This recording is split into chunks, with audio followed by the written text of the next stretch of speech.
Hi friends, இப்போ நம்ம பண்ணது வந்து பீக்கங்காய் தோல் சட்னி.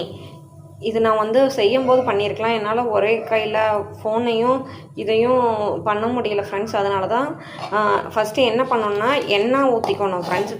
சமையல் எண்ணெய் ஊற்றிட்டு கொஞ்சம் கடலைப்பருப்பு உளுந்த பருப்பு போட்டுட்டு அப்புறம் சின்ன வெங்காயம் இல்லாதனால பெரிய வெங்காயம் நான் போட்டுக்கிட்டேன். அப்புறம் 2 பல் பூண்டு, அதுக்கப்புறம் வந்து தேங்காய் வந்து ஒரு 2 பீஸு 3 பீஸு போட்டுக்கலாம். என்கிட்ட தேங்காய் இல்லாதனால அதையும் நான் ஸ்கிப் பண்ணிட்டேன். அப்புறம் ஒரு 2 காஞ்ச மிளகாய் போட்டுட்டு 2 இப்படி பண்ணிவிட்டு அதுக்கப்புறம் இந்த பீக்கங்காய் தோலை போட்டு நல்லா ஃப்ரை பண்ணணும் ஃப்ரெண்ட்ஸு. ஃப்ரை பண்ணிவிட்டு நம்ம தண்ணி ஊற்றி அரைக்கணும் ஃப்ரெண்ட்ஸு.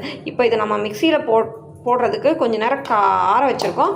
ஆற வச்சுட்டு எப்படி இருக்குதுன்னு நான் சொல்கிறேன் ஃப்ரெண்ட்ஸ். இங்கே பாருங்கள், பீக்கங்காய் தோல் சட்னி அருமையாக இருக்கும் ஃப்ரெண்ட்ஸ்.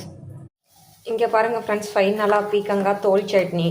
இதெல்லாம் கொஞ்சம் தேங்காய் போடுறோன்னா கொஞ்சம் திரியாக இருக்கும் நம்ம வீட்டு தோசை. பாய் ஃப்ரெண்ட்ஸ், நீங்களும் செஞ்சு பாருங்கள், சூப்பராக இருக்கும்.